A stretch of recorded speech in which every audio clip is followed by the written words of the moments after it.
ቅዱሳን ሰላም ሰላም፣ እንዴት ናችሁ? ደህና ናችሁ ሆይ? እኔ እግዚአብሔር ይመስገን ደህና ነኝ። የጌታ ሰላምና ጸጋ ይብዛላችሁ። ዛሬ በማለዳ ስነቃ ስለ እግዚአብሔር ኪዳን፣ እግዚአብሔር ኪዳኑን የማይተው ኪዳኑን የማይረሳ እግዚአብሔር የተናገረልንን እስከ ፍጻሜ ድረስ የሚጠብቅ ታማኝ አምላክ ነው እና የአብርሃምን ታሪክ የአብርሃምን ሕይወት ብዬ አሰላስል አነበው ነበርና እግዚአብሔር በምዕራፍ 15 ላይ ከዚህም ነገር በኋላ ይላል እና እግዚአብሔር ቃል በራእይ ወደ አብርሃም መጣ። ወደ አብርሃም ገና ስሙ ሳይለወጥ ነው። አብርሃም አትፍራ፣ እኔ ላንተ ጋሻ ነኝ፣ ዋጋ እጅግ ታላቅ ነው። ዝም ብሎ ዋጋ ታላቅ ነው አይደለም አላለ፣ እጅግ ነው ያለው። ሃሌሉያ። እንደዚህ ያለ እግዚአብሔር ሲለው አቤቱ እግዚአብሔር ሆይ ምንን ትሰጠኛለህ? ዋጋ ታላቅ ነው እያለው አንተ ራስህ እኮ ዋጋ ትልቅ ነው እያለው ስጦታን ጠየቀው። ምን ትሰጠኛለህ? ሁለት አይነት አለው። ይሄ በተስፋ መቁረጥ ነው፣ ወይም ደግሞ አንተ ምን አስበህልኛል ለማለትም ይሆናል። ግን አብርሃም ግን እንደሱ ሳይሆን ጉድለቱን የተናገረው። አንተ ምን ታደርግልኛለህ? እኔ ልጅ የለኝ፣ እንዲሁ ነው የሚሄደው። የቤቴ መጋቢ የደማስቆ ሰው እሱ በቃ በቤት ያለውን ይወርሳል። እግዚአብሔር ግን እንዴት ደግ ነው! አይገርማችሁ? አወጣው ካለበት ከምን አወጣውና ሜዳ ላይ በቃ ቀና በላለው። በቃ ቁጠራቸው አለው።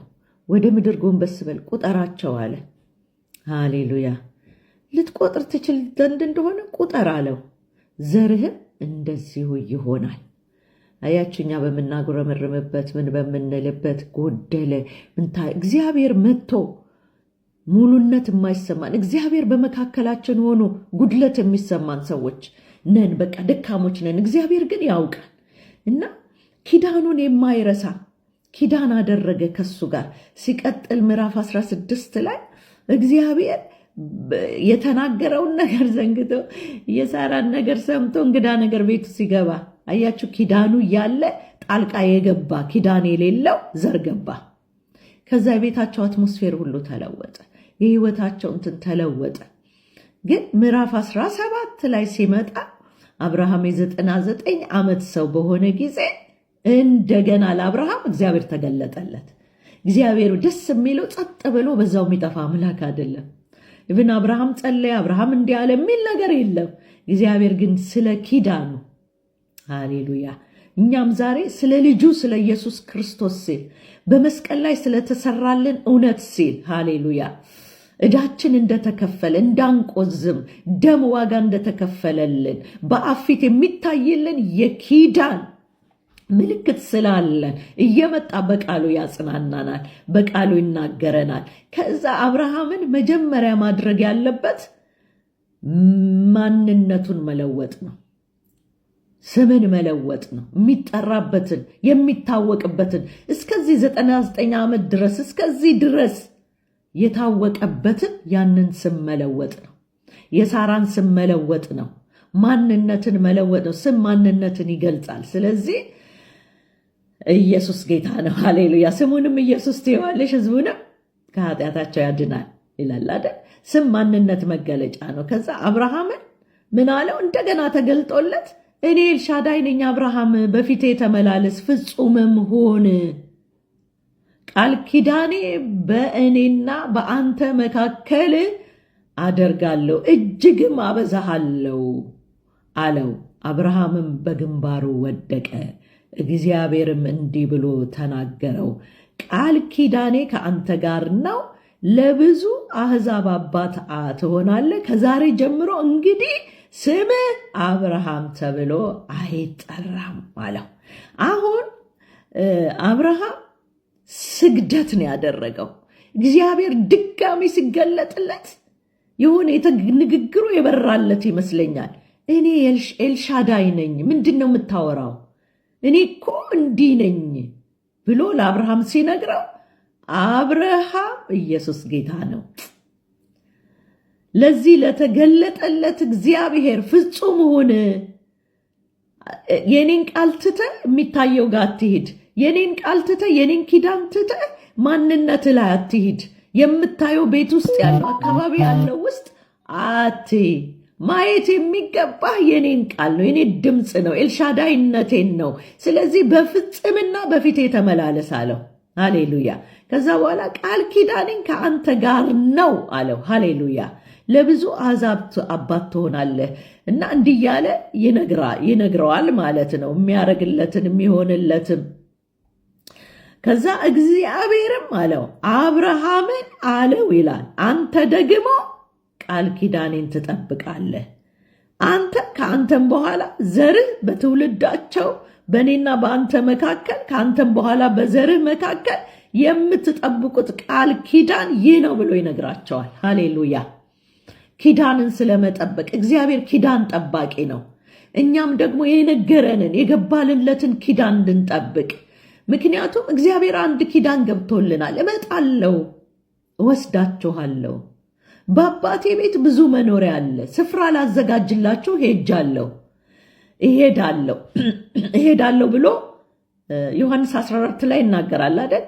ከዛ ደግሞ ከሞተ ከተነሳ በኋላ ደግሞ ትእዛዝ ሰጠ። ምንድነው? እናንተ ደግሞ የምታደርጉት የዚህን የሕይወት ቃል እስከ ዓለም ዳርቻ ምስክር ሆናችሁ።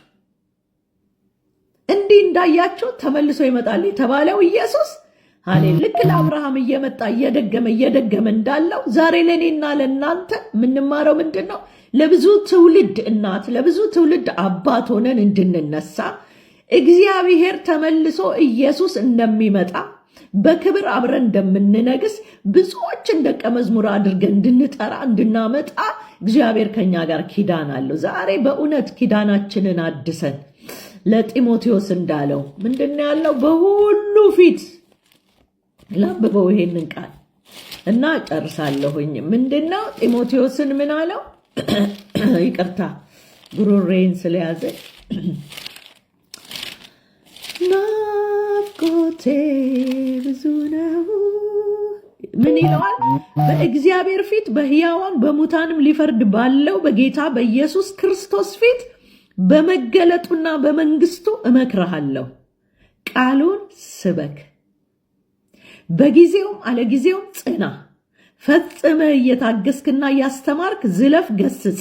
ምክር ሕይወት የሚገኝበት ትምህርት የማይታገዙበት ዘመን ይመጣልና፣ ነገር ግን ጆሮቻቸውን የሚያሳክክ ስለሆነ እንደ ገዛ ምኞታቸው ለራሳቸው አስተማሪዎችን ያከማቻሉ።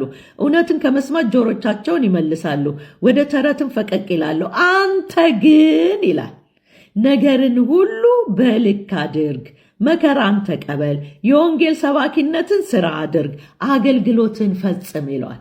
አብርሃምን በኪዳኑን እንደማይጥል ኪዳኑን የሱ ኪዳን ያልተገባ ዘር እንኳን ቢገባ እግዚአብሔር ኪዳኑ እንደሚፈጽም መጥቶ ማንነቱን ለወጠለት።